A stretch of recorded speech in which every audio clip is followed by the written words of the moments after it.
Bonjour ou bonsoir, mesdames, mesdemoiselles et messieurs, fidèles internautes, c'est toujours un plaisir pour moi de vous savoir fidèle à votre canal d'information, Telar TV, votre partenaire média de l'information. Et bienvenue dans votre émission Droit de savoir, à la présentation, comme de coutume, votre humble serviteur Christian Perrin. Aujourd'hui, j'ai le plaisir de recevoir de nouveau sur notre plateau Monsieur Clément Mirassa, président de la Fédération de l'opposition congolaise, au sujet bien entendu de la déclaration sur la situation nationale et internationale. Bonjour Monsieur Clément Mirassa. Bonjour, Monsieur Christian Perrin. C'est toujours un plaisir de me retrouver avec vous. Merci d'avoir accepté une fois de plus notre invitation et bienvenue sur notre plateau, Monsieur Clément Mirassa.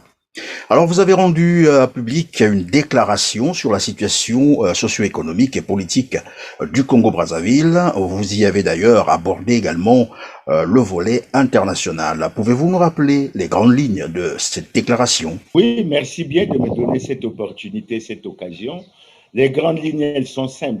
La première chose que nous avons déjà dite à plusieurs reprises, c'est que le gouvernement semble cibler 5 crises au niveau du Congo et volontairement, le pouvoir a choisi d'ignorer la crise politique dont la résolution est fondamentale pour la résolution des autres crises et la crise électorale, bien que l'on dise que depuis que le président Sassou est revenu au pouvoir en 1997, de la manière dont vous connaissez, aucune élection libre, démocratique et transparente n'a été organisée dans ce pays. Maintenant, au-delà de ça, nous avons une préoccupation ici aussi, elle est fortement sociale. Le Premier ministre avait évoqué dans sa déclaration, dans son programme de gouvernement, une idée que nous n'avons pas partagée au niveau de la politique sociale. Je ne sais pas d'où venait cette idée, parce que pour lui, il semblait que le pouvoir était en train de s'orienter vers un paiement par trimestre, s'agissant des retraites, ce qui voulait dire qu'en fait, il pousse les retraités au calvaire, à l'enfer. Je dis que nous considérons inacceptable et qui ne devrait pas, et que le gouvernement devrait renoncer à ce genre de raisonnement et à ce genre de propositions. Ensuite, nous avons la situation des retraités, où effectivement, il faut qu'on accorde une attention tout à fait particulière à cette couche extrêmement vulnérable.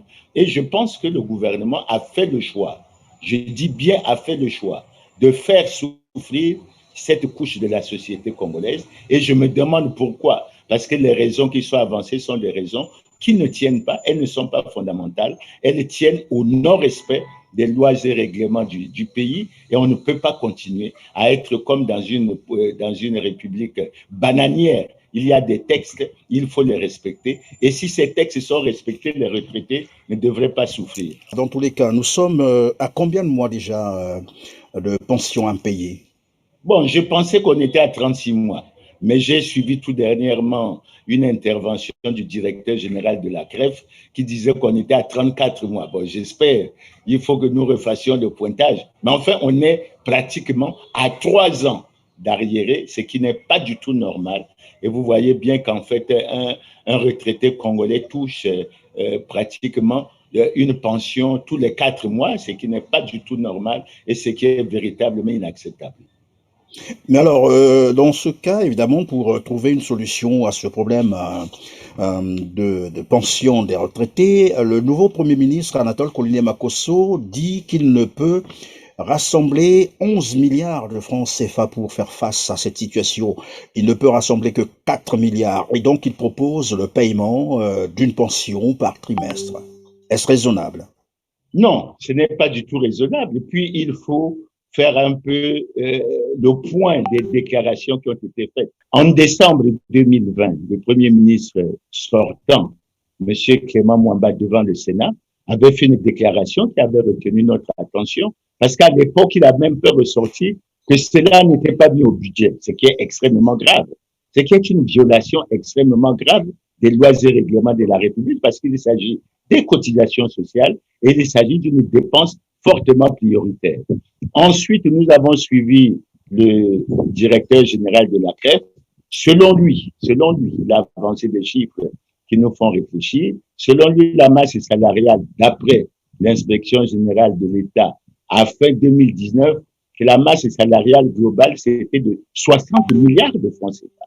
Et nous avons essayé de faire une projection annuelle, ça fait pratiquement 720 milliards de francs CFA. Et le Premier ministre qui a parlé il n'y a pas longtemps, au cours d'une séance de questions orales à l'Assemblée nationale, a dit qu'il y avait 4 milliards de perçus au titre de la contribution des actifs. Et c'est là que le bas blesse. Parce que s'il y a 4 milliards, ça veut dire que selon le Premier ministre, si on déduit ce qu'il a dit, il y a une masse salariale de 80 milliards pratiquement en G. Et on se pose un certain nombre de questions. D'où sortent ces chiffres? Et les Congolais... Oui, mais monsieur Clément Mirassa, pendant que vous parlez de 80 milliards, en 1997, nous sommes encore à 12 milliards de masse salariale et jusqu'en 2019, nous sommes à 60 milliards de masse salariale et selon une déclaration de Clément Mwamba. Mais juste une année après, nous sommes passés à 80 milliards. C'est ce que vous êtes en train de nous faire croire. C'est pas moi qui fais croire. Je porte à la connaissance, à votre connaissance et à la connaissance des téléspectateurs que le directeur général de la CREF a dit que selon l'IGE, la masse salariale mensuelle en décembre 2019 était de 60 milliards. Et lui, il en déduit que si on applique les 5% provenant de la contribution des actifs, on aurait 3 milliards. Et si on tient compte de la part patronale de l'État, parce que c'est le vrai débat, pourquoi l'État ne verse pas sa contribution et pourquoi elle n'est pas budgétisée alors que ça devrait être une priorité, on devrait avoir 9 milliards et probablement on ne devrait pas avoir de problème. Mais, Monsieur Christian Perret, je vais vous dire une chose. Il y a quelque chose de flou dans la gestion de la caisse de retraite des fonctionnaires. Et Dieu merci, le directeur général de la CREF nous a rendu service en évoquant et en citant 2 textes lors de son passage que nous avons recherchés et je vais essayer de vous faire le commentaire de ces textes pour vous dire que la situation en fait que nous vivons à la CREF est due au fait que le Congo est comme une république bananière qui ne respecte pas ses propres textes. Et vous savez bien que nous avons toujours réagi en termes de violation de textes. Et je veux vous en relire un puisque c'est le directeur général qui a bien voulu nous citer cette référence et nous en avons eu recours.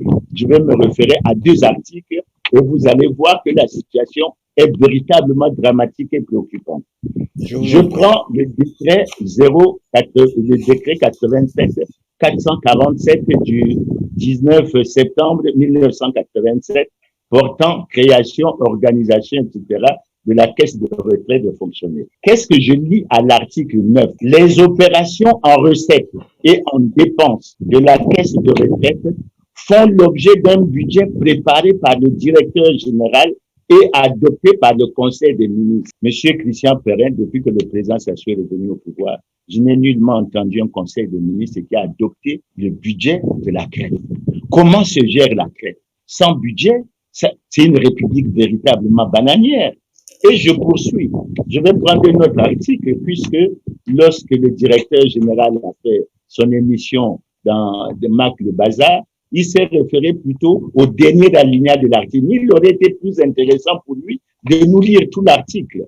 Je lis l'article 4. Les recettes de la caisse de retraite des fonctionnaires prennent les retenues prélevées sur le traitement des assujettis.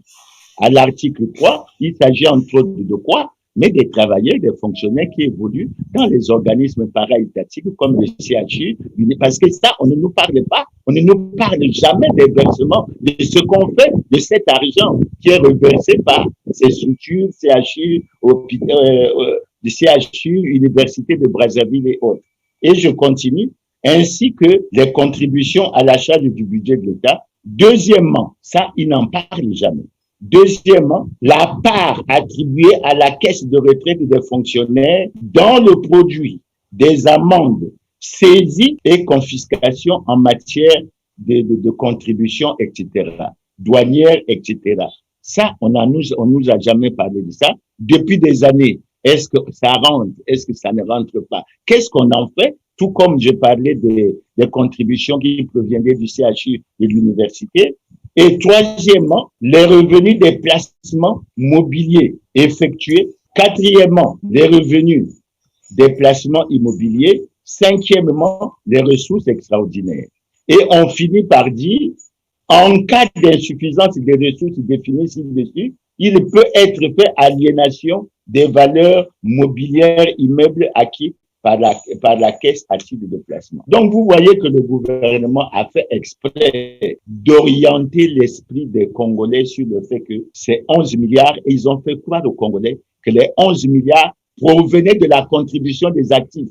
De sorte que le Premier ministre, enfin, je dois essayer de faire des commentaires sur sa déclaration, quand il dit que la contribution des actifs est de 4 milliards, il relève en fait qu'elle est faible parce qu'on n'a pas eu de recrutement. Mais, M. Christian Perrin, si la contribution des actifs est de 4 milliards, la contribution de l'État qui est le double, c'est-à-dire 10%, elle est de 8 milliards.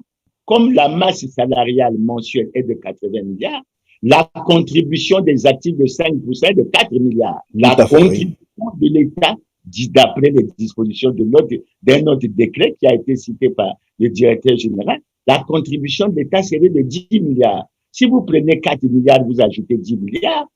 On est à 14. Donc, on est à 14 milliards.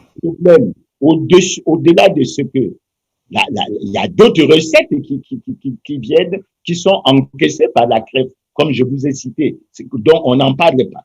Où va cet argent? Pourquoi l'État et les gouvernants ont choisi de faire souffrir les Congolais? Pourquoi ils racontent que c'est à cause de la crise financière, etc., qu'ils ne sont pas capables? Je dis que c'est archi faux. Et pourquoi je dis que c'est archi faux? Les cotisations sociales sont une dépense prioritaire. Chaque année, nous adoptons le budget de l'État. Et lorsqu'on adopte le budget de l'État, il y a une ligne personnelle et dans cette ligne personnelle, il y a les cotisations sociales. Ce serait grave, ce serait facile de dire que le Congo est un État voyou si en faisant son budget, il ne prend pas en compte les cotisations sociales, surtout celles qui devraient revenir aux retraités, qui est une couche extrêmement vulnérable et à laquelle on devrait prêter attention. Donc, M. Christian Perrin, le constat que je fais à ce niveau, c'est lequel?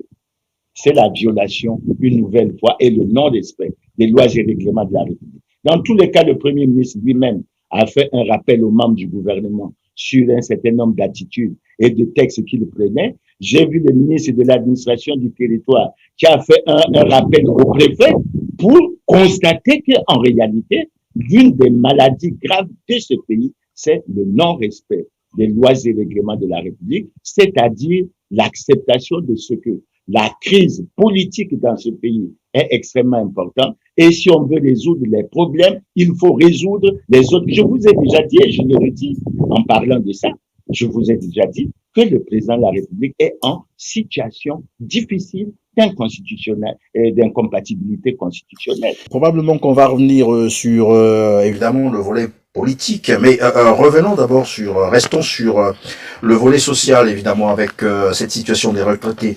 Tout à l'heure, je disais, on est passé de 60 milliards, la masse salariale, à 80 milliards. Et dans le même temps, on n'a pas intégré dans la fonction publique. Il n'y a pas eu d'intégration à la fonction publique. Qu'est-ce qui peut justifier cette incidence financière de 20 milliards? C'est quand même beaucoup, près de 33%. Mais la question que Christian tu poses, elle est extrêmement importante. Prenons rien que la déclaration du Premier ministre et la déclaration du directeur général de la CREF. Le directeur général de la CREF nous dit qu'au 31 décembre 2019, l'IGE, l'inspection générale d'État, donc un des organes de contrôle des plus forts au niveau de l'État, aurait déclaré que la masse salariale mensuelle était de 60 milliards. Le Premier ministre, début juillet, fait une déclaration devant le Parlement pour dire que la contribution des actifs est de 4 milliards, ce qui correspond à une masse salariale de 80 milliards. Qui peut expliquer cette évolution entre décembre 2019 et juillet 2021, cette augmentation mensuelle de 20 milliards qui rapportait à l'année fait 240 milliards? Il y a une situation. Moi, je ne peux pas vous l'expliquer. Mais les gouvernants doivent expliquer qu'est-ce qui se passe exactement. D'abord, le premier constat qu'on peut faire, nous avons des problèmes avec les chiffres. Le deuxième constat, on se posera la question qu'on s'est posée pour les 14 000 milliards, où va une grande partie de l'argent qui devait revenir à la CREF pour payer les retraités. Je ne voudrais pas parler de dissimulation, mais je souhaite qu'on aille plutôt vers un système transparent qui permette aux uns et aux autres de comprendre la situation. C'est pour ça que j'attirais votre attention en disant, à la CREF, on ne devrait pas seulement parler des 5% de la contribution des actifs ou des 10% de la part patronale, encore que le ministre des Finances, et j'ai suivi, ça m'a beaucoup touché que d'entendre le directeur général de la CREF dire le ministre des Finances a pris un engagement pour payer la pension au mois de décembre et lui, le directeur général, plaide pour qu'on paie. C'est pas une aumône, c'est un droit. Et les gouvernants doivent savoir que c'est un droit. Si le président de la République a prêté le serment de respecter et de faire respecter la Constitution, c'est de sa responsabilité de veiller à ce que ces aspects-là. C'est pas négociable. Les retraités ont le droit. Et aujourd'hui, maintenant qu'on parle de loi rectificative des finances, maintenant que l'on sait que depuis le début de l'année, la tendance du cours du baril est haussière, et qu'aujourd'hui, le ministre Bruno Itoie a fait une réunion pour la fixation des prix. On s'est bien rendu compte que les prix qui ont été fixés pour le deuxième trimestre, c'est 60, si je me rappelle bien, c'est 66,19 $, je crois. Donc, il y a 21 $ de plus par rapport aux 45 $ qui ont été prévus dans le budget 2021. On ne va pas continuer à dire depuis le début de la... Et puis, regardez, monsieur Christian Perret. Quand vous prenez même le raisonnement du Premier ministre, supposons que la part des actifs ait été de 4 milliards, sans que l'État n'ait contribué à quoi que ce soit.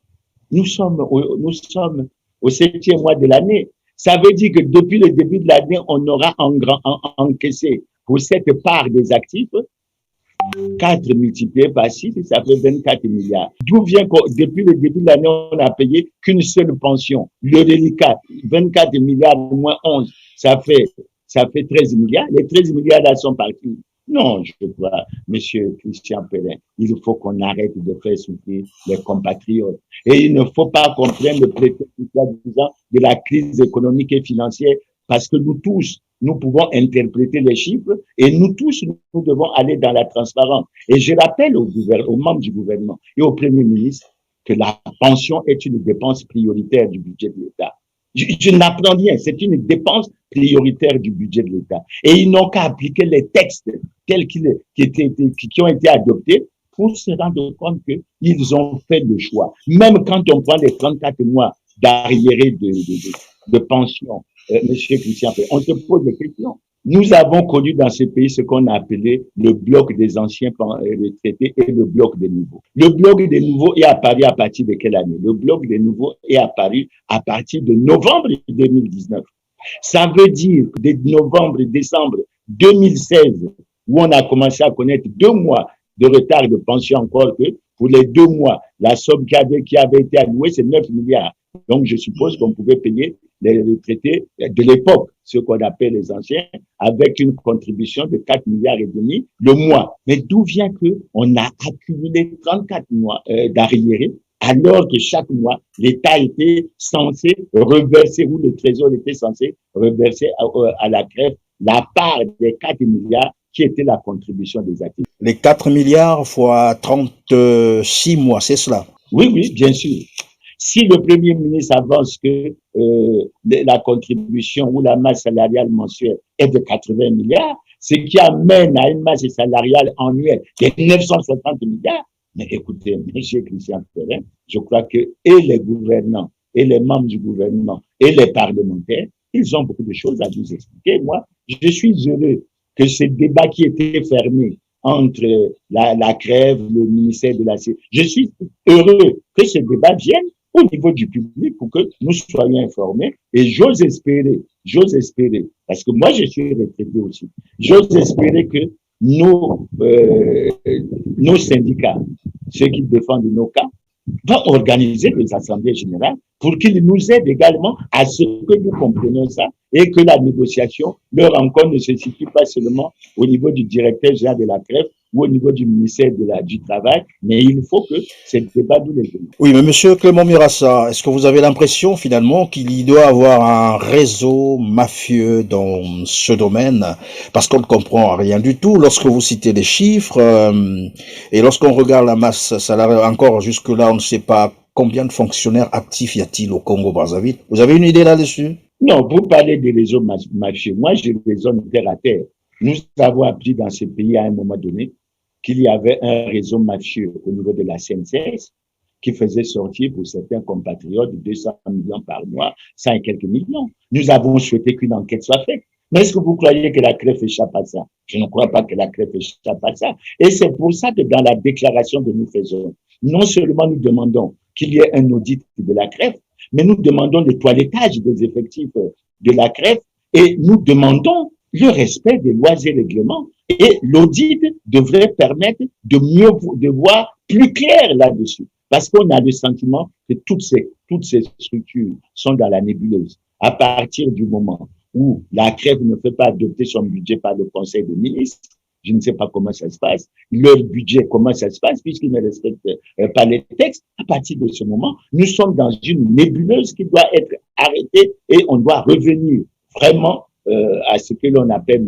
l'orthodoxie financière. Et pour moi, cette orthodoxie doit se baser sur ce que le directeur général de la CREF a dit, le respect des fondamentaux. Et les fondamentaux ne sont pas respectés, ils ne sont pas respectés à tous les niveaux. La conséquence, c'est quoi? C'est la souffrance des retraités, c'est la situation dramatique dans laquelle ils se trouvent. Et il faut que ça arrête. Et je pense que le gouvernement va prendre conscience, puisqu'il va à une loi de finances rectificative, que cette situation va être réglée. Et ce n'est pas comme on le dit, le ministre des Finances a dit qu'il paiera comme si c'était une aumône. Non, c'est pas son bon vouloir. C'est un droit qu'ils doivent payer. Et il y a les moyens pour le payer et il ne faut pas. Et moi, vous savez bien, je suis de ceux qui disent, s'ils ne trouvent pas les moyens dans le budget, il faut qu'ils fassent des actions fortes dans la lutte contre la corruption pour récupérer.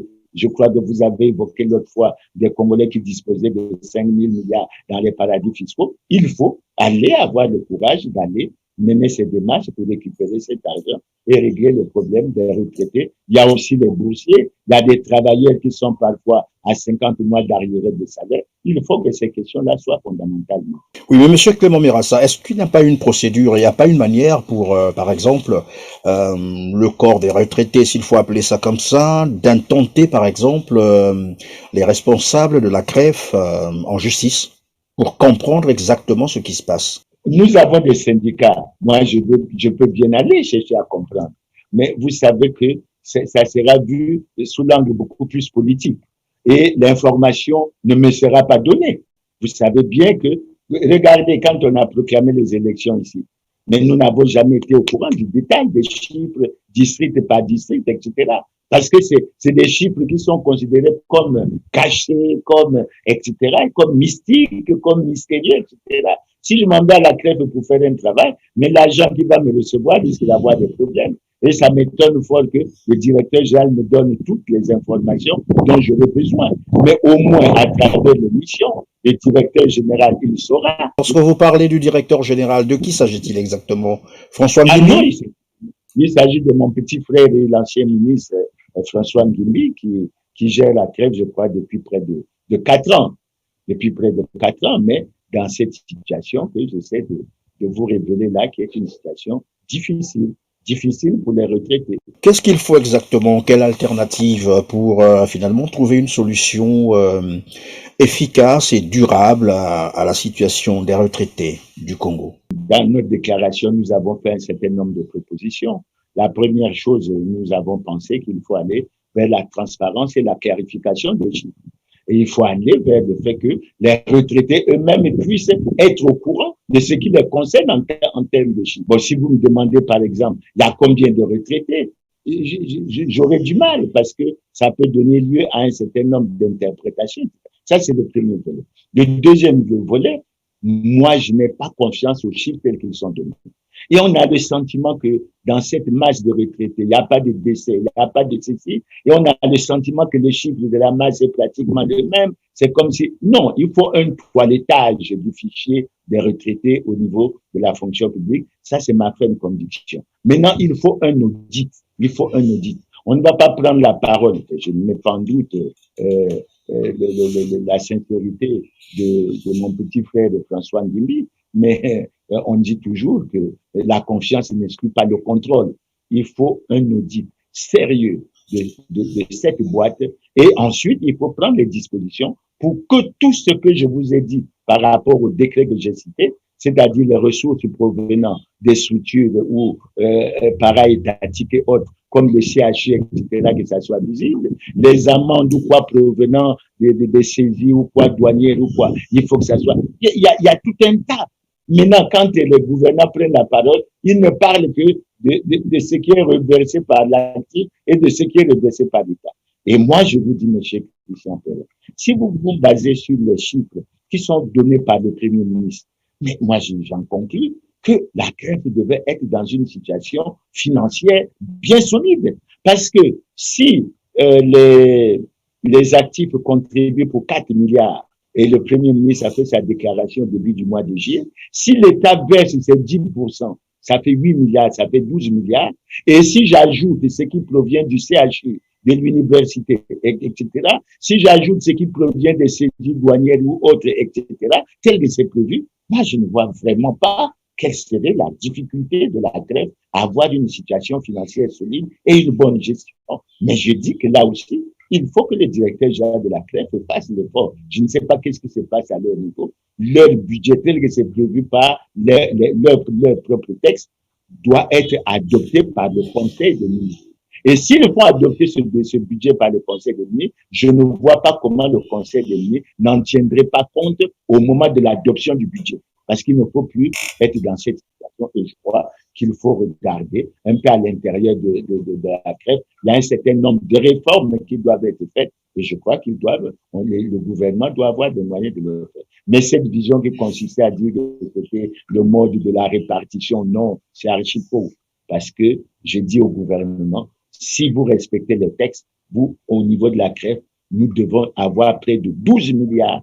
Et comme ils déclarent eux-mêmes qu'il faut 11 milliards, moi, je ne suis même pas sûr qu'il faut 11 milliards. Je suis sûr que si on fait le toilettage des fichiers, etc., on peut arriver à une masse au niveau de la crève inférieure à 10 milliards. C'est ma ferme conviction. C'est votre ferme conviction. On va passer donc au second volet de votre déclaration. Il s'agit de la crise politique. Et ici, vous évoquez d'ailleurs, en fait, vous redoutez la reconduction de la commission d'organisation des élections qui, selon vous, est non véritablement indépendant. En filigrane, vous projetez, je crois, les élections législatives de 2022. Ma question est de savoir d'abord si M. Clément Mirassa continue à croire aux élections sous le régime de Denis Sassou Nguesso. Je souris un peu, Christian, parce que ta question est très, très pertinente. Mais je vais te dire, je vais réagir en disant une chose assez simple. Il est dommage que le gouvernement fasse la sourde oreille sur un certain nombre de choses qu'on lui dit. Vous savez, j'ai bien apprécié lorsque le Premier ministre Anatole Koliné-Makosso a fait une déclaration pour dire que l'une de ses missions principales, c'est la restauration de l'autorité de l'État. Mais je vous avais dit, déjà, il avait des problèmes avec deux de ses ministres. Je crois que je ne sais pas comment ce problème a été tranché en haut lieu, mais visiblement, on a choisi le silence, c'est-à-dire le pourrissement de la situation. Nous avons appris également, il n'y a pas longtemps, qu'il y a eu une autre situation. Je ne sais pas si c'est fondé ou si c'est les réseaux sociaux qui inventent. Oui, on parle du ministre des Affaires étrangères et on retrouve toujours quelqu'un qui est dans cette situation. Je n'évoque pas ça. Mais ce que je trouve de fort, M. Christian Perret, le Premier ministre a pris une note circulaire où il faisait un rappel à ses ministres sur le respect des textes. Ça veut dire que l'appréhension que nous avions était toujours fondée. Mais après lui, le ministre de l'administration du territoire a fait un rappel à l'ordre des préfets en signifiant clairement qu'il ne respectait pas les textes. Mais monsieur Christian Perret, n'oubliez pas que je vous ai dit une chose. Si je prends ces deux personnalités politiques, le Premier ministre et le ministre de l'administration du territoire, tous les deux ont quelque chose de commun. Ils sont tous les deux membres du bureau politique du Parti congolais du travail. Ils ont encore quelque chose en commun. Tous les deux, ils font partie des 2588 congressistes qui ont violé la Constitution en décembre 2019. Et malgré les appels qu'on leur fait, de sorte qu'aujourd'hui, quand vous parlez des élections, je peux vous dire quoi? Le ministre de l'Intérieur a sorti une note de service mettant en place des groupes de travail pour préparer les élections législatives et locales. Quand on a pris ces notes, qu'est-ce qu'on constate? On constate là-dedans qu'il y a la présence du président de la Cour suprême. Vous voyez bien, est-ce que la justice est indépendante? Oui, il y a déjà un conflit d'intérêts là. C'est notre problème. Maintenant, quand on poursuit la lecture de ce document, on constate quoi? Il y a des députés membres du Parti congolais du travail qui font partie de ces groupes de travail. Il y a des membres du bureau politique du PCT qui font partie de ces groupes de travail. Et il y a des membres du secrétariat permanent du PCT et des membres du comité central. Ça veut dire quoi? Ça veut dire que bien que nous ayons relevé à plusieurs reprises que le Parti congolais du travail n'est pas en conformité avec la loi, bien que nous ayons dit que le président de la République était en situation délicate d'incompatibilité constitutionnelle et que la dernière élection s'est déroulée dans l'irrespect total des lois et règlements de la République, ces lois semble-t-il s'appliquent à d'autres personnes qu'à nos frères et à nos amis du Parti congolais du travail. Comment pensez-vous qu'on va aller à une élection législative libre, démocratique et transparente?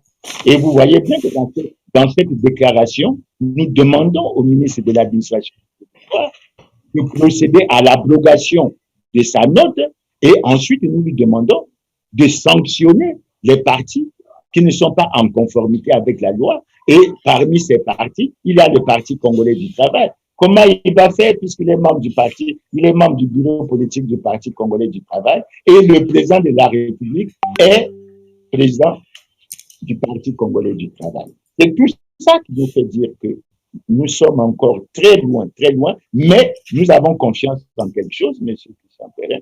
Nous ne désarmons pas parce que nous pensons que la résolution de la crise politique est un préalable à la résolution de toutes les autres crises. Et c'est pour ça que... Monsieur Clément Mirassa, autant vous avez raison de dire que la résolution de la crise politique est en fait... mais on constate évidemment que en face de vous, vous avez un système qui n'entend pas raison, d'ailleurs. Et on reviendra là-dessus tout le temps, et là on sent d'ailleurs une volonté manifeste du régime de Brazzaville de ne pas jouer à la transparence. Est-ce qu'il n'y a pas d'autres voies, par exemple, alternatives, pour faire de sorte que ce pouvoir entende raison? Parce que c'est là la vraie question. Sinon on reviendra ici 1000 années, on redira les mêmes choses sur la gouvernance électorale, ça ne changera jamais. Alors moi je dis, Christian, à chaque fois tu reviens sur cette question, que j'y réfléchis beaucoup. Je n'y réfléchis pas seul, je réfléchis avec les amis et j'ose espérer que nous trouverons les voies et moyens pour que l'on essaie d'avancer. Mais sinon, on peut dire qu'avec ce qui se passe aujourd'hui, les législatives de 2022, ça sera toujours, si les choses ne prennent pas une autre direction, ça sera toujours une vision telle que nous l'avons dénoncée et qu'il n'y aura jamais de transparence dans les élections au niveau du Congo. En fait, le système s'est implanté, c'est à nous d'y réfléchir. C'est à nous d'y réfléchir. Je peux anticiper les législatives 2022. Je voulais savoir si jamais les conditions d'organisation de ces élections ne changeaient pas, la fédération de l'opposition congolaise ira-t-elle à ces élections? Quelle posture adoptera-t-elle? Bon, je pense que l'opposition, la fédération de l'opposition congolaise que je dirige maintenant, se concertera avec un certain nombre d'autres forces politiques. Parce qu'en réalité, Christian, il faut que nous disons franchement et vertement une chose.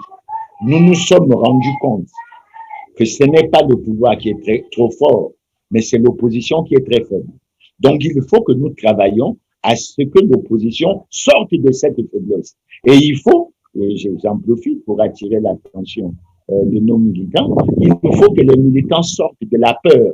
Nous avons des droits. Regardez comment nos amis qui ont été emprisonnés, j'en profite pour avoir une pensée particulière pour eux. Ils ont été accusés de quoi? Atteinte à la sûreté nationale. Vous savez que c'est très grave. Et vous savez bien que le faisant, vous savez bien quel objectif on voulait atteindre.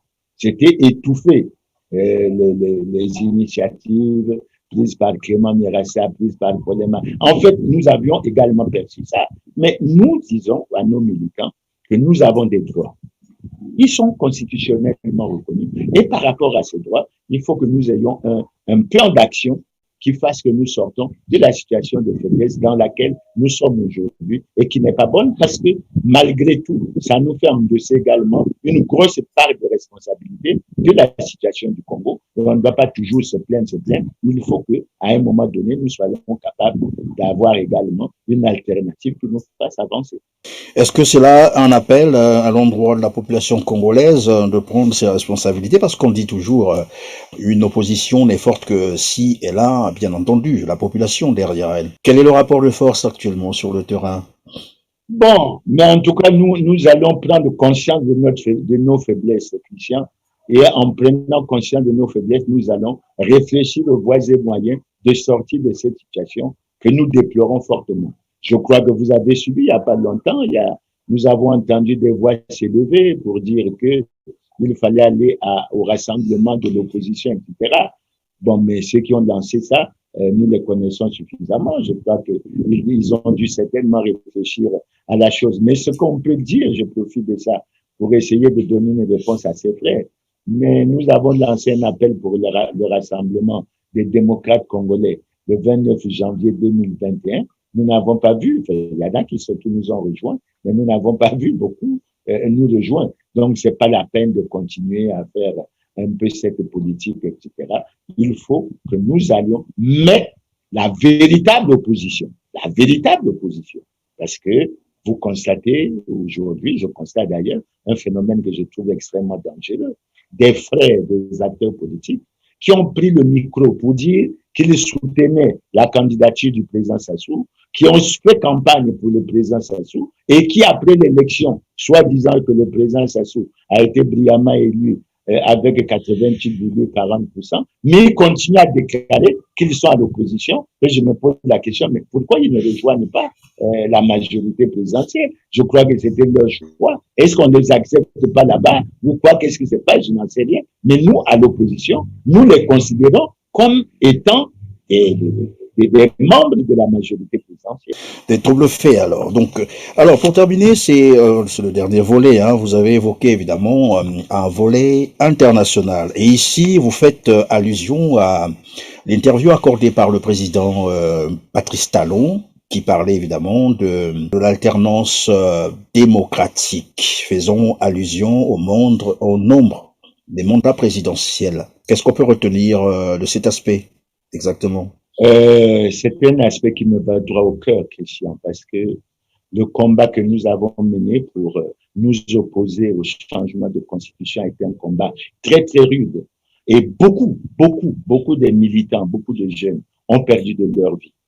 Beaucoup de gens se sont retrouvés dans des situations extrêmement difficiles. Et quand on parle de ça, et quand vous voyez une déclaration comme celle d'un président d'une république, de Bénin, qui, du point de vue de la démocratie, même si ces derniers temps, il y a un certain nombre de choses qui se disent, quand c'est le président Talon qui déclare ouvertement que l'alternance, c'est le choix du peuple, et qu'un gouverneur ne doit pas se considérer comme un Dieu éternel, et qu'il y a des gens qui peuvent faire mieux que lui. Ça a toujours été notre façon de voir. C'est pour ça que nous ne cesserons pas de nous battre pour l'alternance démocratique. C'est suicidaire. Maintenant, je comprends, M. Christian, parce qu'il y a un volet que M. Christian Perrin n'évoque pas. Ça vient avant que nous l'évoquons. Ça, le volet que le M. Christian Perrin n'évoque pas, c'est quoi? Mais dans le problème de la lutte contre la corruption, nous sommes également extrêmement préoccupés. Quand vous voyez ce qui se passe en Afrique et à travers le monde, et nous avons tenu à le signaler dans notre déclaration, qu'est-ce que vous constatez? Il y avait déjà le cas de la présidente de la Corée du Sud qui avait été impliquée dans des affaires de corruption et qui a été lourdement condamnée à une 20aine d'années. Mais le constat que nous faisons, qui nous inquiète, c'est quoi? D'un côté, on dit que la corruption, c'est le cancer de l'économie. Vous ne vous développerez pas si vous ne luttez pas contre la corruption. Et quand j'entends au Congo les gens dire « ensemble marchons vers où pour le développement? J'ai dit, mais nous sommes en train de rigoler. Si nous voulons marcher vers le développement, l'un des premiers actes forts que nous devons poser, c'est la lutte contre la corruption. Mais comment expliquer que dans un pays comme le Congo, qui est classé parmi les pays les plus corrompus du monde, qui est dans le top 10 des pays les plus corrompus d'Afrique, comment faire que ça n'avance pas? Donc, moi, je dis, il faut lier ça également à cet aspect. Parce qu'aujourd'hui, qu'est-ce que nous constatons? Vous suivez bien la situation du président Jacob Zuma, Jacob qui a Zuma, en permis Afrique du Sud, oui. sur les réseaux sociaux de constater que l'Afrique du Sud est le premier pays au monde où un prisonnier est devenu président et où à la fois un président est devenu prisonnier.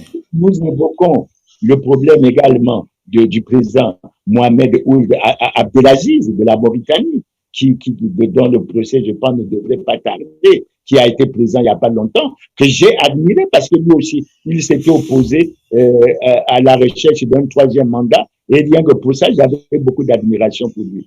Et quand vous prenez le président dans un pays que vous connaissez bien, puisque c'est le pays des droits de l'homme, quand vous prenez en France, vous avez le président Nicolas Sarkozy, qui semble-t-il impliqué dans des affaires de corruption, dans des affaires de blanchiment. Bon, donc vous voyez le niveau auquel la corruption frappe. Et pour les États fragiles comme les nôtres, où les institutions ne sont pas fortes, il faut que nous prenions des dispositions pour les prévenir. Il faut les prévenir parce que vous avez vu en Afrique du Sud, là où on est parti. Donc, nos États sont suffisamment fragiles et nous pouvons remettre en cause et notre paix et la stabilité du pays. C'est pour ça que ces problèmes, il faut les prendre à bras le corps, ne pas être complaisant, voir avec... J'ai suivi le directeur général de la CREF insister sur le fait qu'on gérait les choses avec rigueur. Au Congo, nous ne gérons pas les choses avec rigueur.